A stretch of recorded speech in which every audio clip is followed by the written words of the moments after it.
Assalamualaikum warahmatullahi wabarakatuh. Perkenalkan, nama saya Monodit Imtiaz, NPM 212303135 dari program studi Baca KR. Di sini saya akan mewawancarai guru penjas yang berada di sebelah saya. Sebelumnya Bapak bisa perkenalkan diri dahulu, Pak. Ya, nama saya Budi Harjo. Oke, Pak. Tempat tanggal lahir Tegal 22 Januari 1965. Tempat mengajar SD Negeri Trayeman 03 Kecamatan Selawi, Kabupaten Tegal. Ini mungkin pertanyaan pertama dari saya, Pak. Apa latar belakang pendidikan Bapak, Pak? Saya S1 PJKR Dari universitas mana, Pak? dari Kuningan. Universitas Kuningan. Kemudian, apakah Bapak memiliki sertifikasi atau kualifikasi khusus dalam bidang pengajaran tertentu? Punya. Sertifikasi itu berarti gimana, Pak? Ya ikut berarti pendidikan ini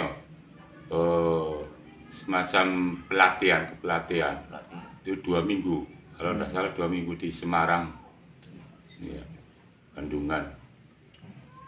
Selanjutnya, Pak, apakah Bapak secara teratur mengikuti pelatihan atau workshop untuk meningkatkan keterampilan pengajaran? Itu sering Pak. ikuti workshop. Ini pertanyaan selanjutnya ya, Pak, tentang pendekatan pengajaran. Bagaimana Bapak mendefinisikan gaya pengajaran Bapak? Mendefinisikan gaya pengajaran. Kalau gaya pengajaran adalah ya suatu cara teknik untuk mendidik anak dengan cara pendekatan terhadap anak didik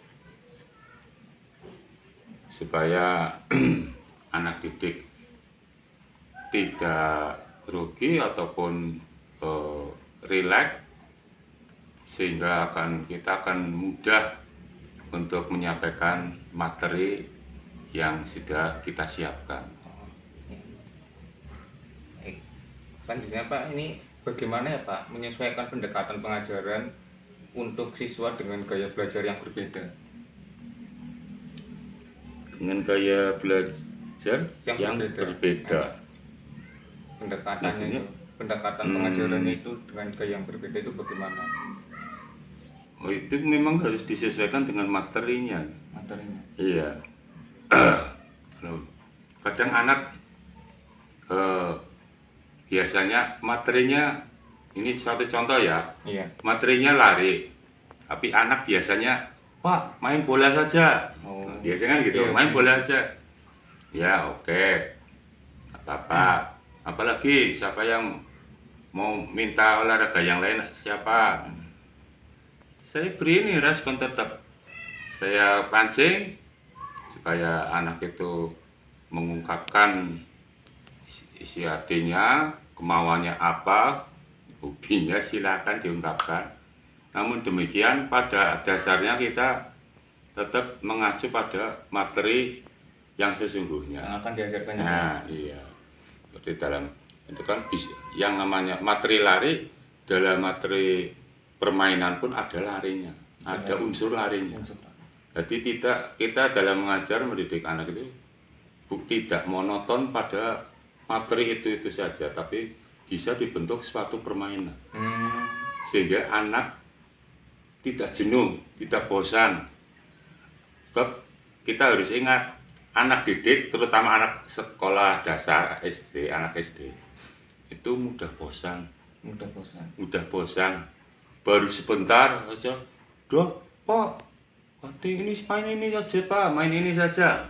Nah, makanya kita harus bisa menyikapi situasi dan kondisi yang ada. Yang pada dasarnya intinya kita bisa menguasai situasi untuk bisa melaksanakan supaya KBM bisa berjalan lancar dalam bentuk macam-macam, termasuk permainan yang ada unsur materi tersebut. Misalnya suatu contoh materinya lari, dalam permainan sepak bola itu kan ada unsur larinya. Iya.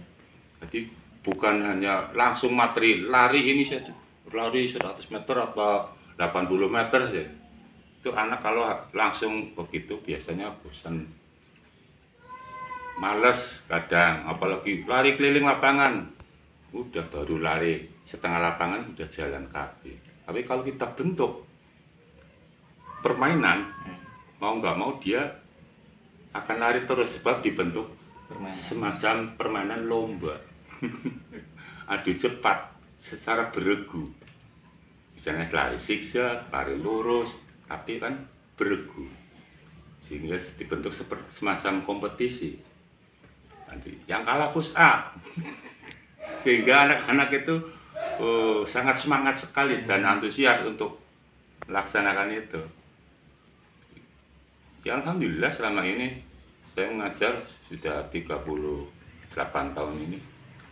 Alhamdulillah ya banyak yang berprestasi karena ya, itu didikan terutama fisik, mental itu penting untuk anak. Oke. Ini pertanyaan selanjutnya ya Pak, Iya. tentang pengelolaan kelas. Pak, maaf, ini boleh dinyalakan? Boleh. Yes, pause dulu deh. Iya, pertanyaan selanjutnya, bagaimana Bapak menciptakan lingkungan kelas yang mendukung pembelajaran? Menciptakan lingkungan Kelas yang mendukung pembelajaran. Ya kita harus mempersiapkan sedini mungkin, terutama perlengkapan ataupun alat peraga yang kita butuhkan dalam pembelajaran. Begitu juga kita memberikan semacam motivasi supaya anak ya di kelas itu bisa tidak hanya diam tapi anak juga bisa aktif untuk ikut semacam memberikan jawaban atau memberikan gagasan. Jadi bukan hanya guru yang berbicara, tetapi anak juga akan terpancing untuk mengutarakan pendapat. Jadi contoh misalnya permainan, materi permainan. Anak-anak, siapa yang pernah bermain sepak bola? Dengan otomatis anak akan jawab ada tuh. Saya pak. Nah, udah tahu permainan sepak bola itu apa, itu dipancing-pancing. Ya, sehingga anak ada interaksi, bukan hanya guru saja, tapi ada feedback, umpan balik antara murid dan guru. Itu sehingga kelas suasana itu interaksi belajar mengajarnya. Jadi bisa berjalan ya? Iya, saya bisa berjalan. Baik, selanjutnya apa strategi Bapak untuk mengelola perilaku siswa yang tidak sesuai, Pak? Yang tidak sesuai. Iya. Yaitu dengan pendekatan khusus kepada anak, ditelusuri latar belakangnya bagaimana, kenapa anak itu tidak mau serius mengikuti pelajaran kita. Ya itu kita telusuri apa penyebabnya. Kita telusuri, kita tanyakan apa kegiatan kamu di rumah, mengapa kamu tidak suka begini. Sehingga nanti baru kita cari solusinya. Baik, untuk selanjutnya, bagaimana Bapak merencanakan dan melaksanakan disiplin dalam kelas, Pak?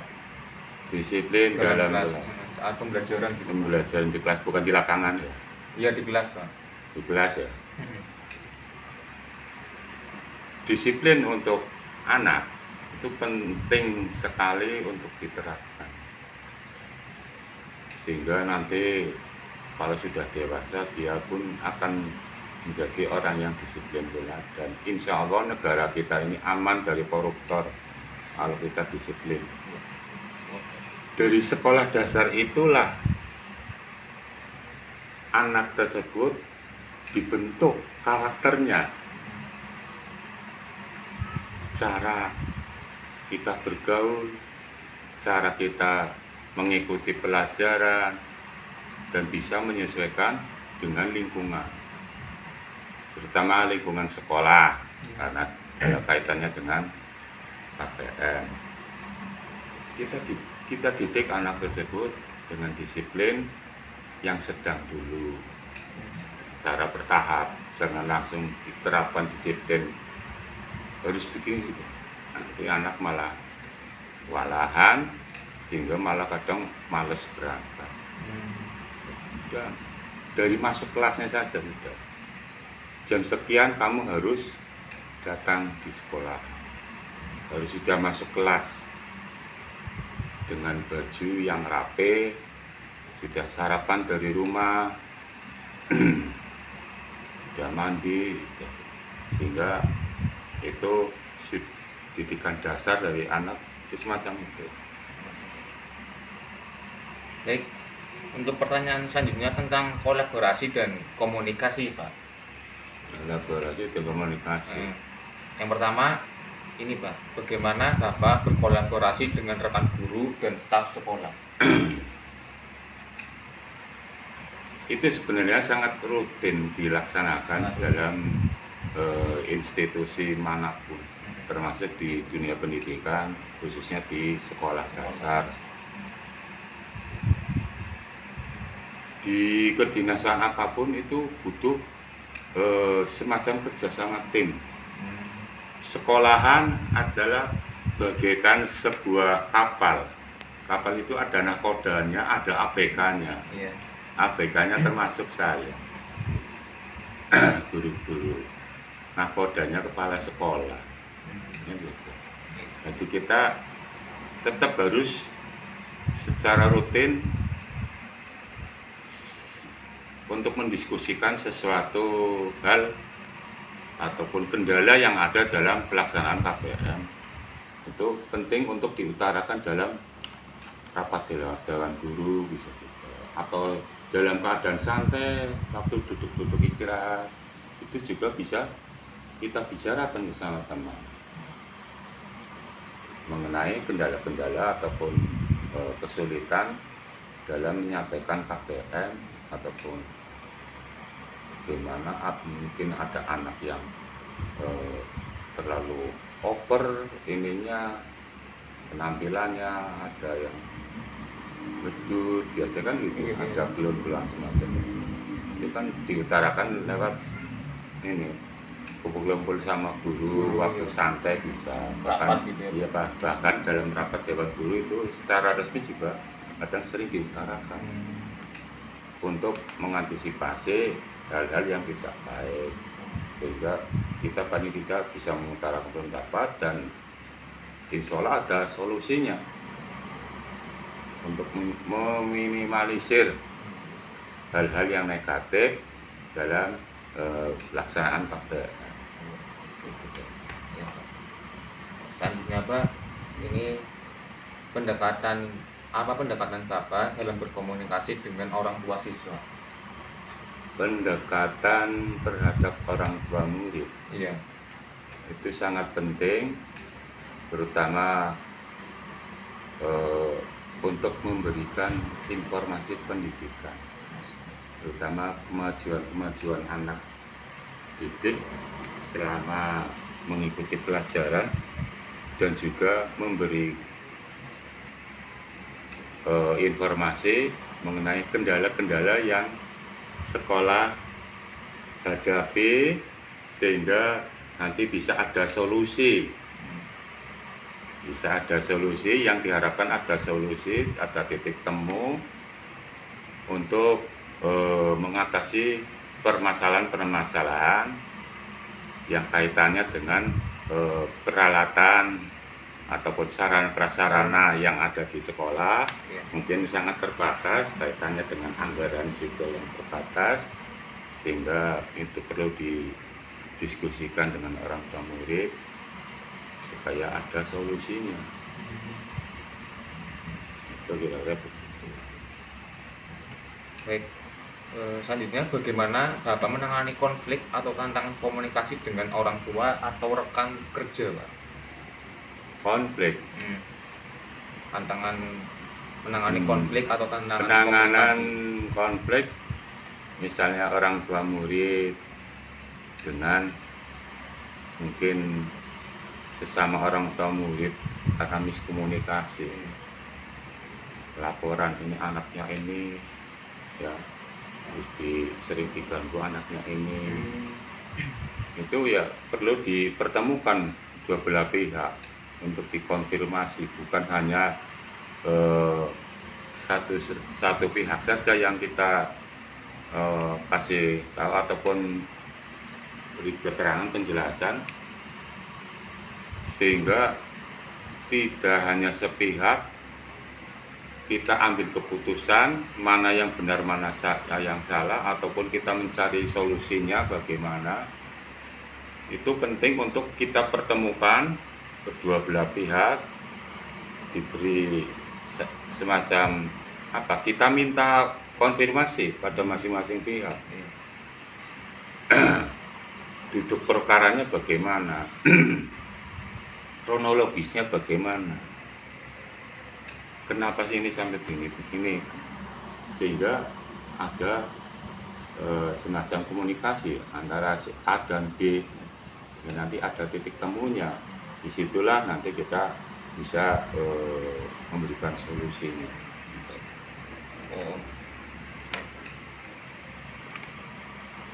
Ini pertanyaan selanjutnya, Pak, tentang penilaian dan pemantauan kemajuan siswa.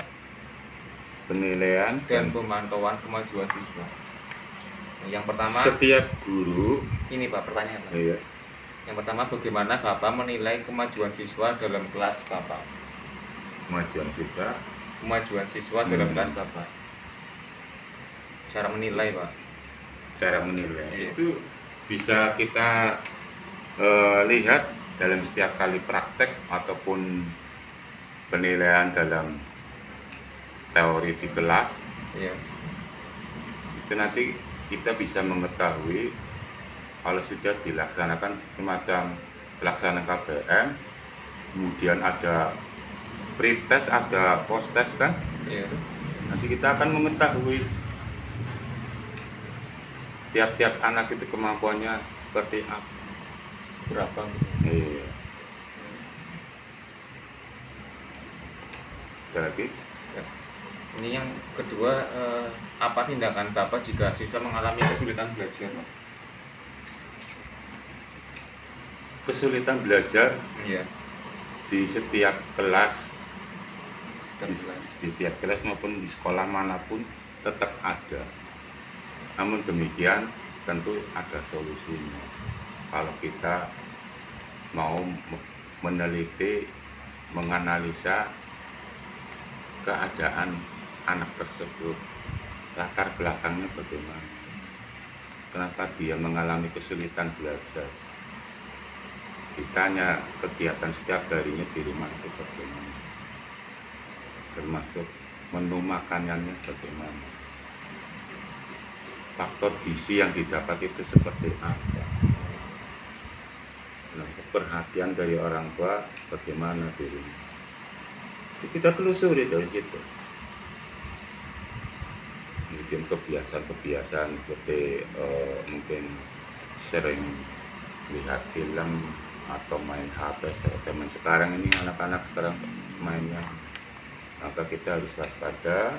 Kita telusuri di rumah bagaimana kegiatannya, apa saja, untuk mengetahui kekurangan anak itu seperti di mana.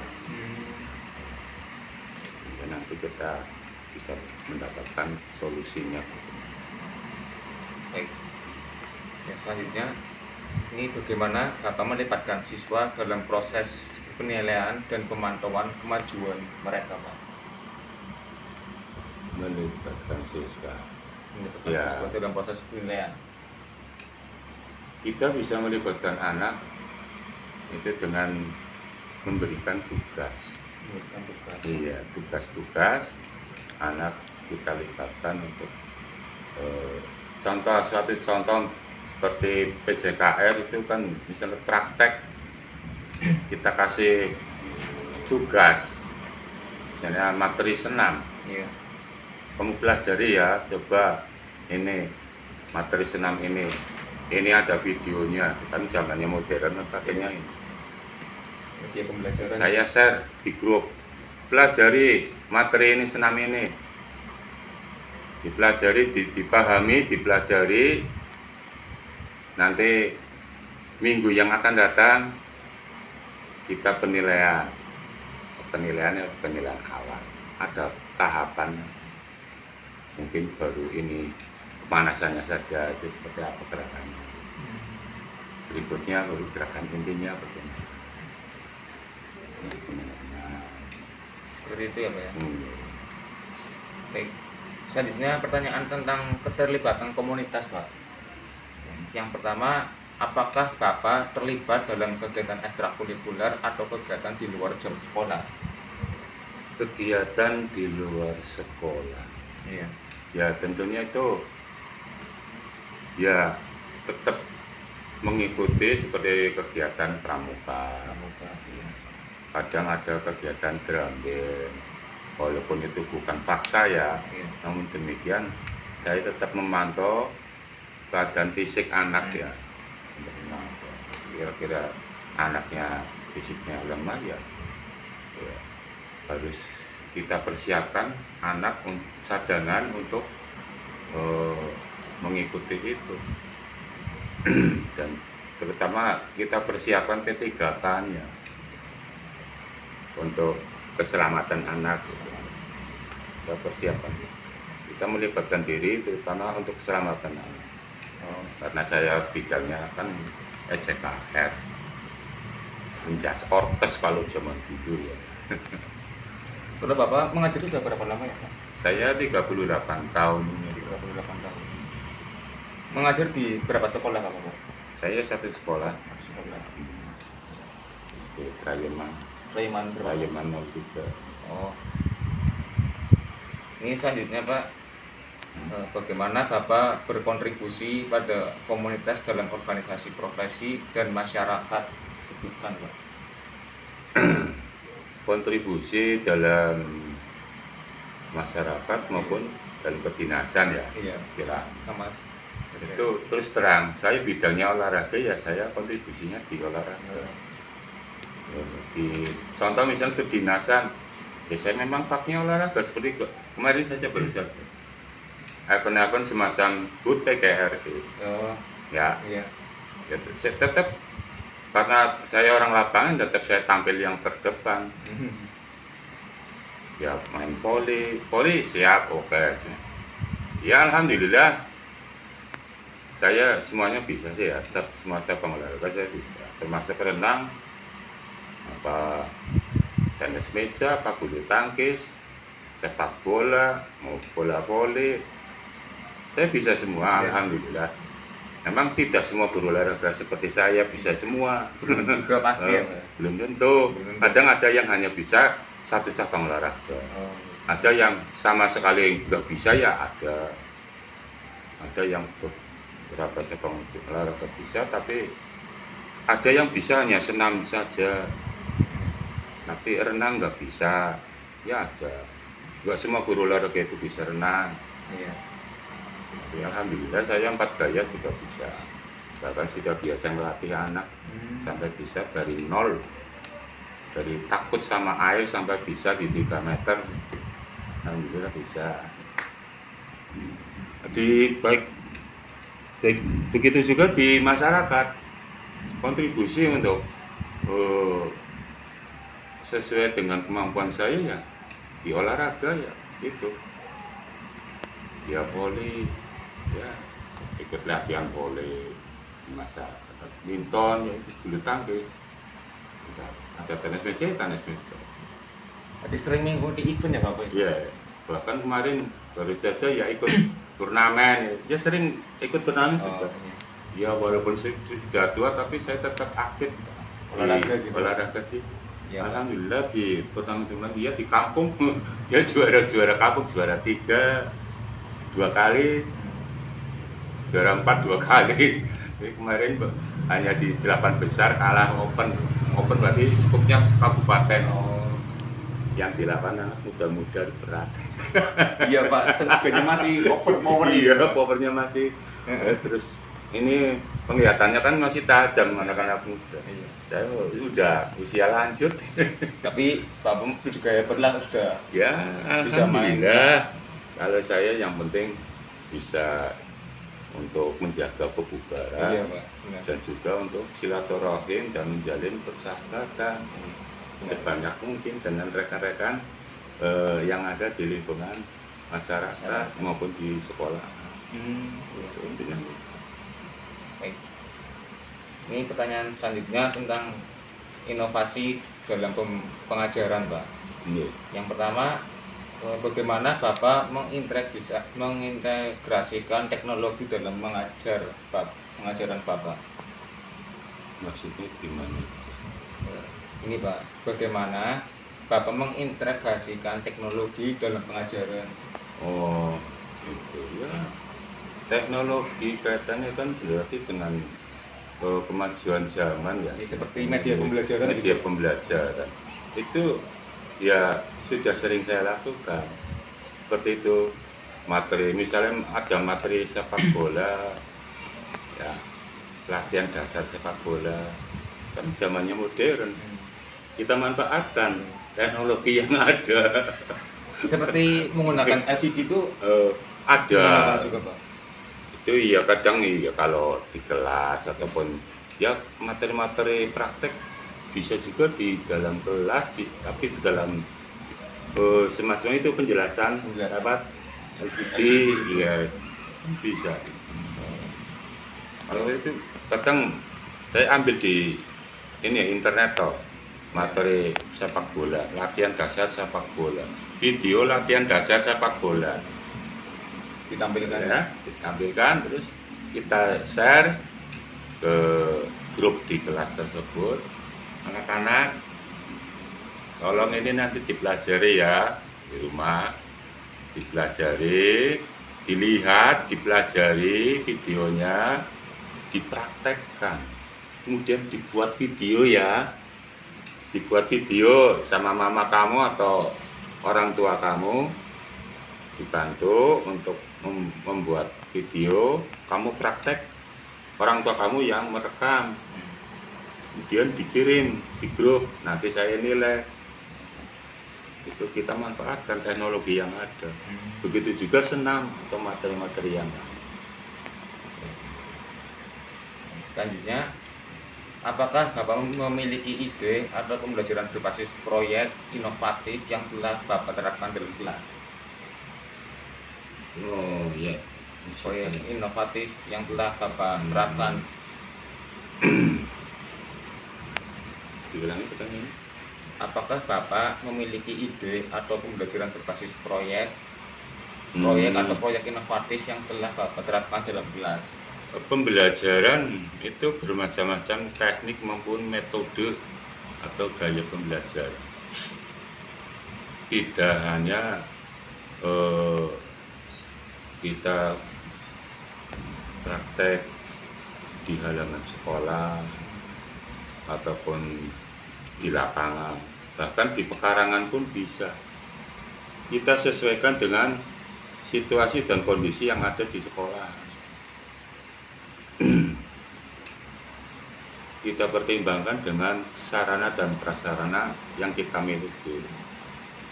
Misalnya kita latihan dasar mendribel bola, sekolah hanya punya bola satu, sehingga kita harus usaha paling tidak harus punya bola 10 bola untuk latihan dasar mendribel bola.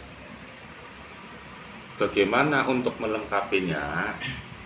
Ya kita mempersiapkan, kita memberikan tugas pada anak, kamu dari rumah bawa bola plastik saja udah yang murah, tapi dibuat kelompok,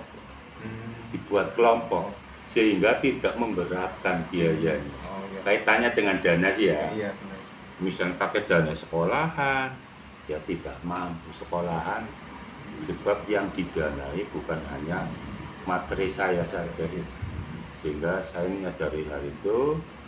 Saya juga minta kesadaran orang tua murid untuk membantu kelancaran KPM ya, dengan jalan semacam itu, untuk membeli bola untuk melengkapi sarana ataupun alat-alat peraga yang dibutuhkan di sekolah secara kelompok untuk meringankan biaya anak-anak. iya. Kalau bola plastik kan harganya murah, Murah. apalagi kelompok kan lebih murah lagi. Iya, benar. Syukur kalau memang nggak mampu untuk beli itu, bahkan sampah pun bisa jadi bola. Oh, ya, dibuat karya sendiri ya, Pak? Ya, bisa. Contohnya apa? Ambil plastik, diisi apa? Entah itu potongan apa, bahan atau sampah apa saja, masukkan saja plastik. Bentuk bulat, diikat jadi bola. Iya. Udah, itu bisa untuk main. Benar sih, iya, Pak. Iya. Baik.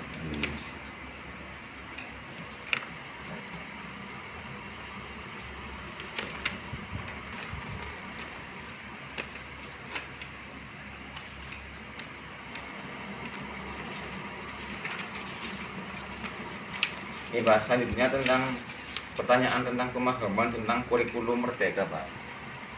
Yang pertama, apa pemahaman Bapak tentang konsep kurikulum merdeka, Pak? Kurikulum Merdeka. merdeka. Konsepnya, Pak.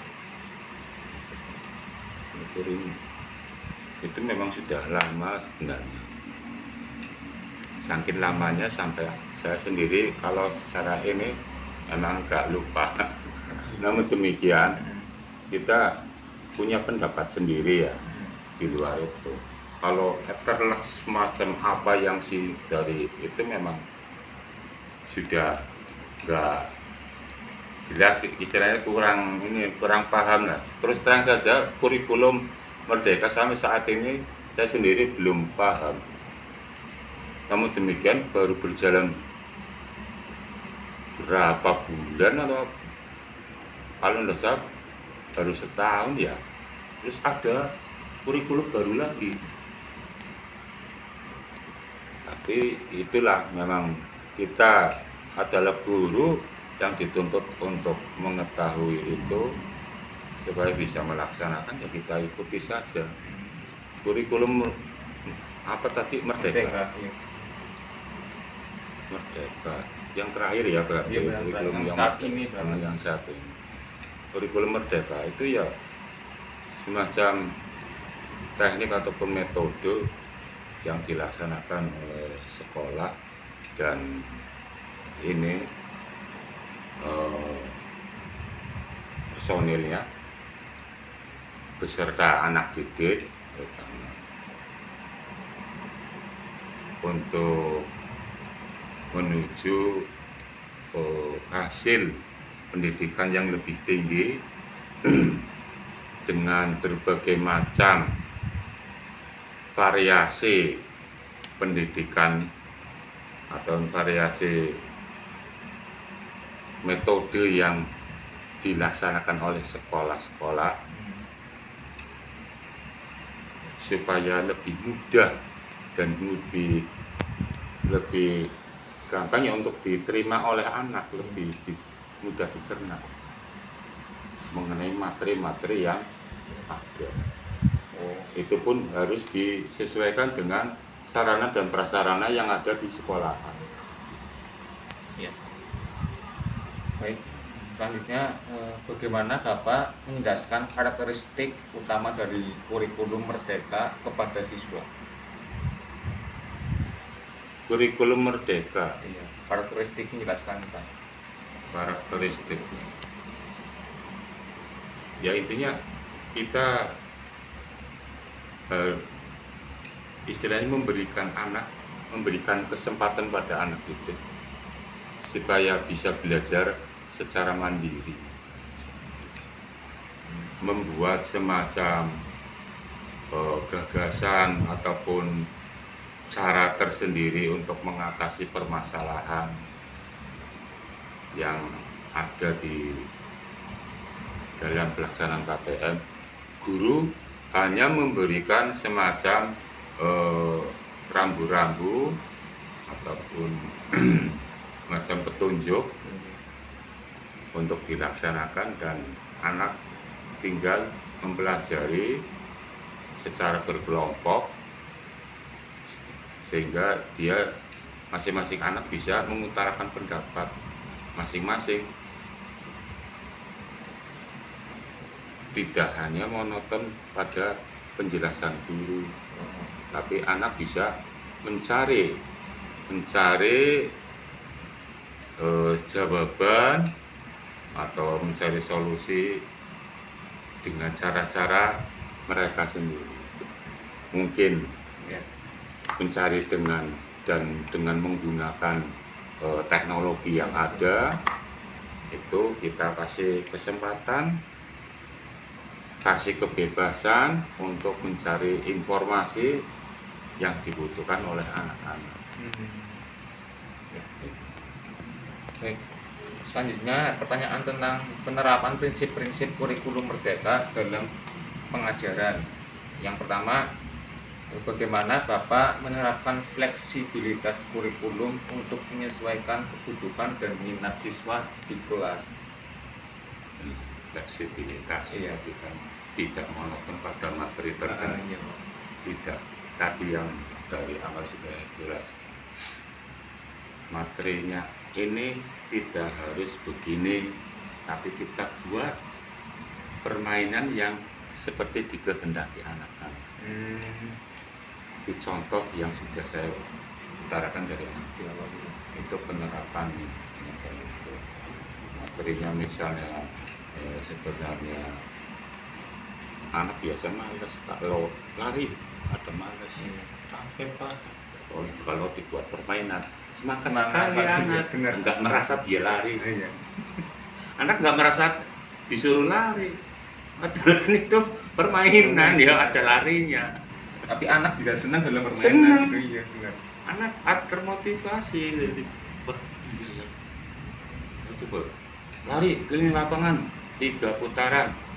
Wah, baru setengah putaran itu berjalan.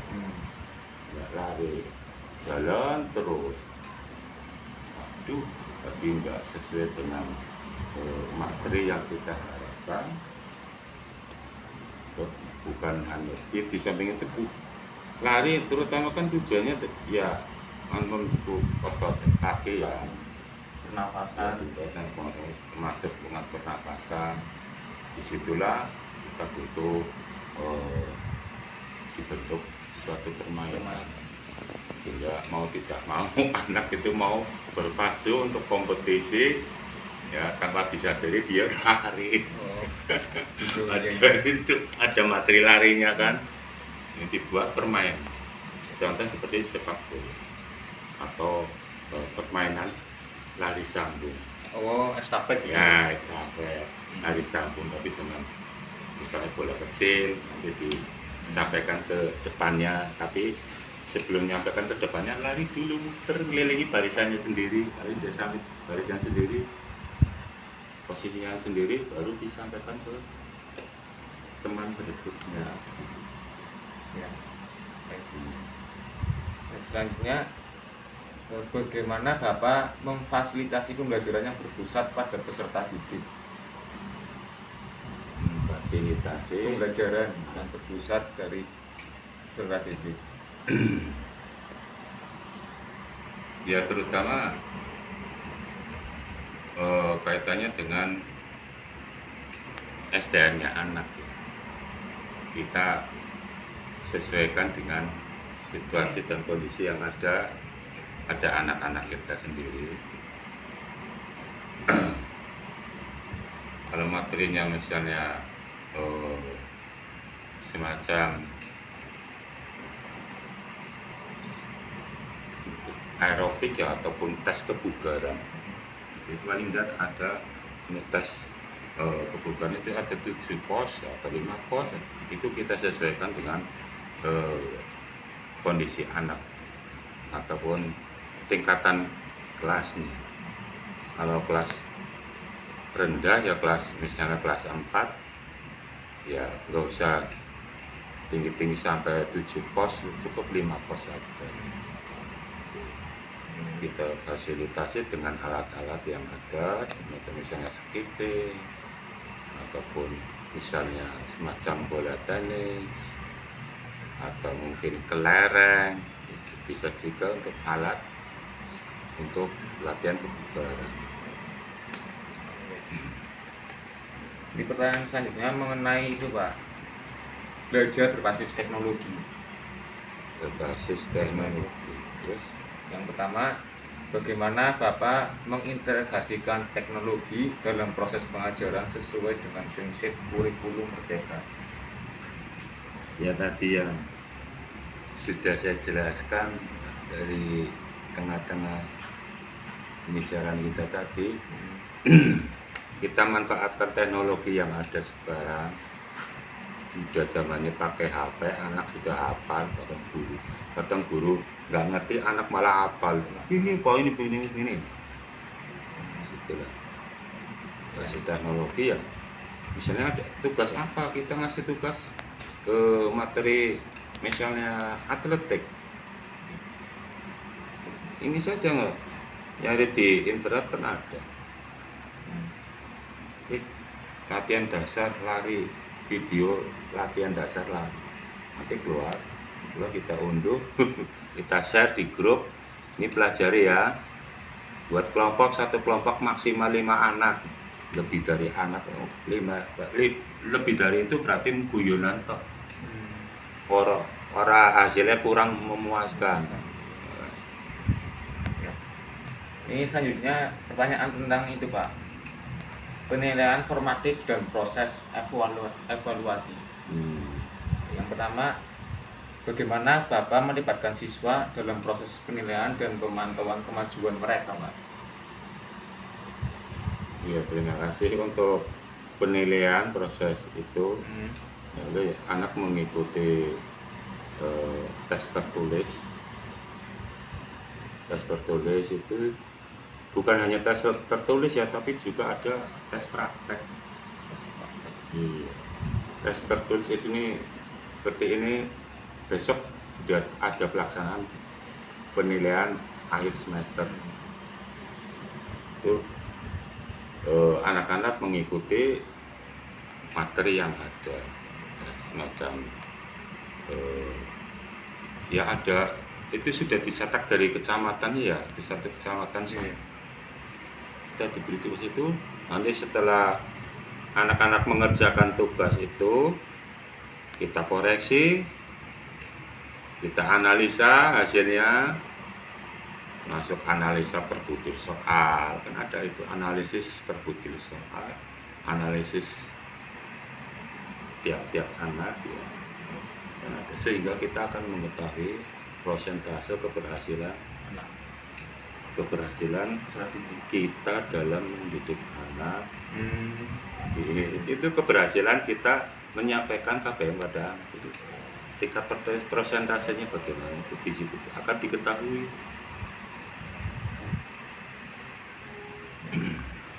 Begitu juga praktek pun begitu. Materi misalnya materi renang, latihan dasar renang, misalnya latihan meluncur saja, misalnya kelas 4 latihan meluncur saja, udah meluncur tapi diam, itu tahapan awal. Ya bagus, kalau udah bisa ngambang, diam, bisa gerak. Tapi kalau dia grogi, takut, ya tenggelam. Itu disitulah kita butuh menerapkan kepercayaan diri pada anak supaya tidak tenggelam. Dalam materi renang itu intinya di situ, ketenangan dalam belajar renang. Kalau tidak tenang, ya tenggelam. Terus pengaturan napas, pengambilan napas itu juga penting. Dan ya anak langsung langsung mengikuti dan saya nilai. Kamu segini, kamu nilainya segini, kamu segini. Setelah itu kan nanti sudah ditulis nilainya, kita analisa tiap-tiap anak itu bagaimana. Tiap-tiap anak, kamu gerakannya kurang begini, kamu ininya gerakan tangannya salah, kamu ada yang kakinya benar, tangannya salah, ada yang tangannya benar, kakinya yang salah. Ada yang cara pengambilan nafasnya benar, tapi gerakan kakinya salah. Kan begitu. Ya. Kita analisis per anak. Baik, ini pertanyaan selanjutnya mengenai kolaborasi antara guru dan pengembangan kolektif. Yang pertama, bagaimana Bapak berkolaborasi dengan rekan guru dalam merancang dan melaksanakan kurikulum Merdeka? Iya. Di kolaborasi tetap ada di sekolah. Seperti air-air ini kan sudah dilaksanakan semacam PPN, pemahaman, pemantapan betul masalah kurikulum Merdeka. Ya, alhamdulillah saya sudah dapat 5 sertifikat. Dapat 5 sertifikat. MM apa itu? Ibu rekas masak ya karena pada jamian kudu ya wonten rampung sedaya. Kali kan diadakan itu pelatihan bersama-sama. Semua guru, disitulah kita bisa sharing untuk melaksanakan atau mengisi latihan-latihan soal yang ada.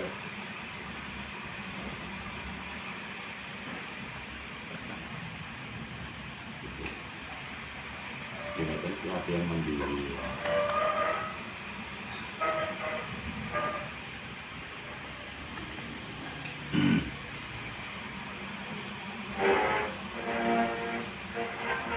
Diliput di pausi kira. Kita laksanakan ini sudah santai hijau ya, berarti ini sudah dilaksanakan.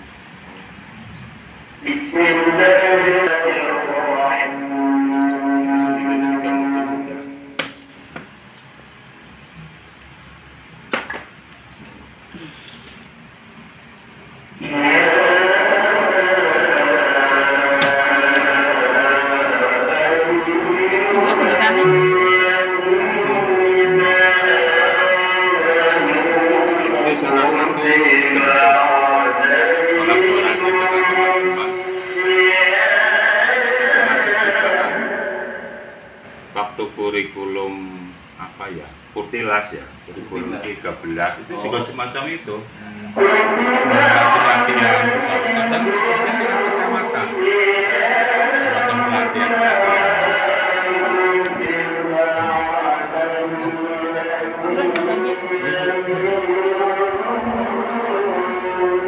Pertanyaan selanjutnya mengenai tantangan dan solusi dalam implementasi kurikulum Merdeka, Pak.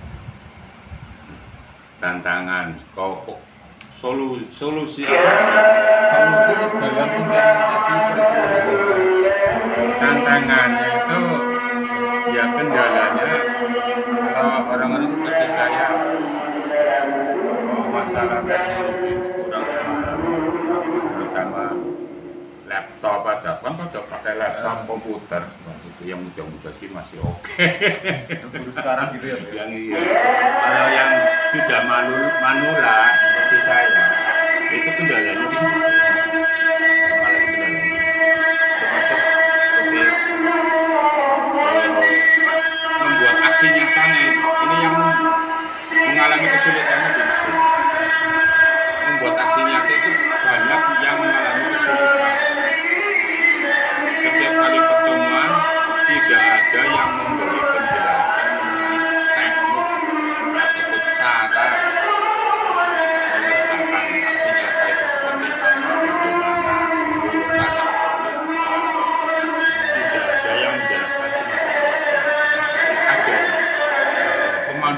kadang Ngasih. bisa, tapi bisa untuk sendiri, tapi tidak diajarkan, tidak diajarkan. Sehingga kadang dia bisa hanya untuk sendiri. Guru yang lain banyak yang belum mengetahui cara membuat aksi nyata.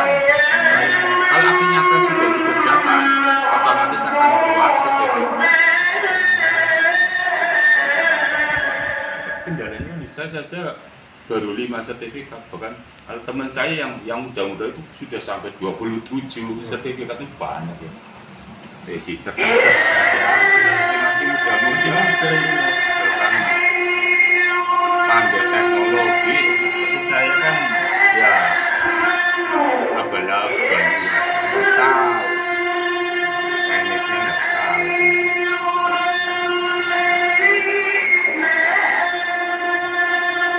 Ayo disambil minum dulu, Mas. Yes, Pak, selanjutnya ada pertanyaan mengenai partisipasi siswa dan pengembangan karakter. Partisipasi Yang pertama, ini ya pertanyaannya partisipasi siswa dan pengembangan karakter. Pertanyaan pertama, bagaimana Bapak mendorong partisipasi aktif siswa dalam proses pembelajaran sesuai dengan semangat kurikulum merdeka? ya, kita beri semacam pengetahuan kepada anak mengenai pentingnya pendidikan, termasuk pengetahuan terutama dalam bidang olahraga. Itu sangat penting untuk bekal kita di hari depan. Dan pendidikan tersebut bukan hanya di sekolahan. Kita bisa belajar lewat media sosial, mungkin media cetak ataupun elektronik yang ada. Kita kasih tahu kepada anak-anak, ingat, kamu belajar jangan hanya dari saya, tapi juga kamu bisa mencari sebanyak mungkin pengetahuan yang ada dalam teknologi. Semacam sekarang ini kan banyak sekali, lihat aja ataupun cari di Google. Kamu mau tanya apa saja, insya Allah akan ada jawabannya di situ.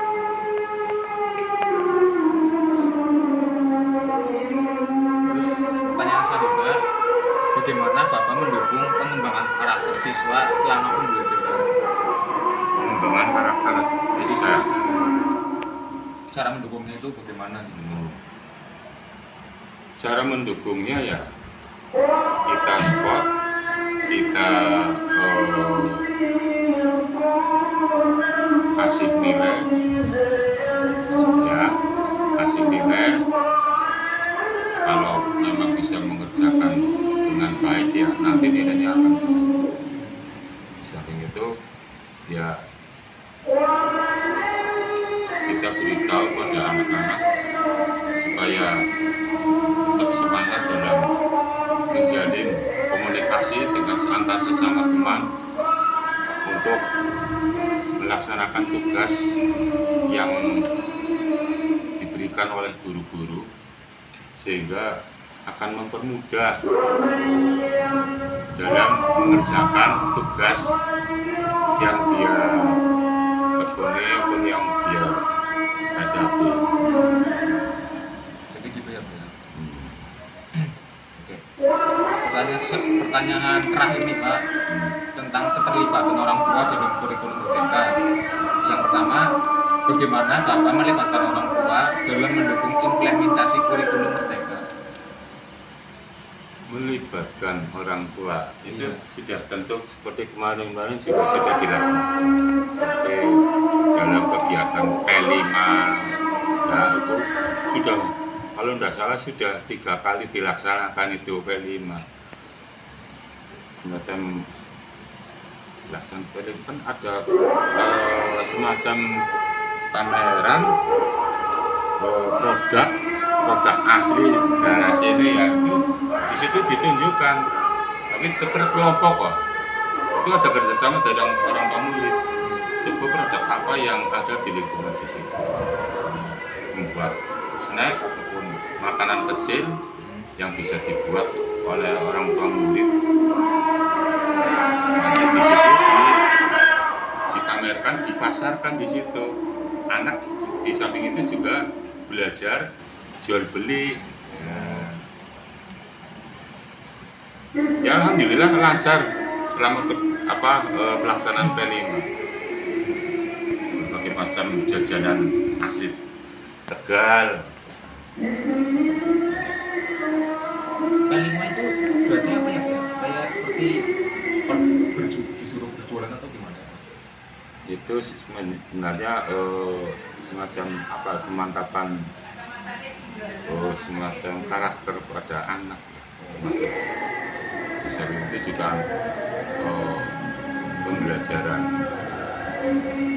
secara mandiri dalam berkreasi, berwirausaha, itu ya kolaborasi masalah itu usaha mandiri. Ini Pak, yang terakhir ya Pak, apakah Bapak memiliki strategi khusus untuk berkomunikasi dengan orang tua tentang perkembangan anak mereka? Strategi khusus Untuk berkomunikasi dengan orang tua. kalau menurut saya strategi yang perlu disampaikan kepada orang tua untuk menyampaikan informasi pendidikan itu ya melalui grup. Ya kita bentuk grup di kelas, grup orang tua murid kelas setia, grup orang tua murid kelas setia. Jadi setiap kelas ada grupnya. Kita mau menyampaikan apa itu bisa lewat grup. Bapak Ibu, tolong anak-anak ya dikasih tahu supaya tidurnya jangan terlalu malam.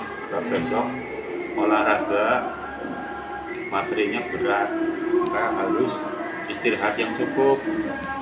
Besok jangan lupa sarapan dari rumah, materinya berat, nanti nggak kuat bisa pingsan. Jadi gitu ya Pak, ada grupnya tersendiri. Ada, kita buat grup, disitulah kita informasikan, misalnya mengenai pelaksanaan KBM-nya begini. Anak saya begini Pak, ini ada yang ngeluh kan? Oh, itu Bu. Istilah intinya orang tua murid itu menyampaikan anaknya itu fisiknya lemah, nggak bisa olahraga, sakit. Ini gimana Pak? Oh ya sudah, berarti mungkin saya terlalu berat memberikan latihan fisik. Nanti saya kurangi ininya. Istilahnya apa ya, latihan fisiknya nanti saya kurangi porsinya. Saya sesuaikan dengan kondisi yang ada. Khususnya anak tersebut. Kalau anak yang lain yang normal nggak apa-apa, tetap standar. Iya. Bagi yang fisiknya lemah ya nanti tersendiri, latihan tersendiri. Ya, oke Pak, itu mungkin cukup pertanyaan dari wawancara saya Pak. Iya. Terima kasih ya Pak sudah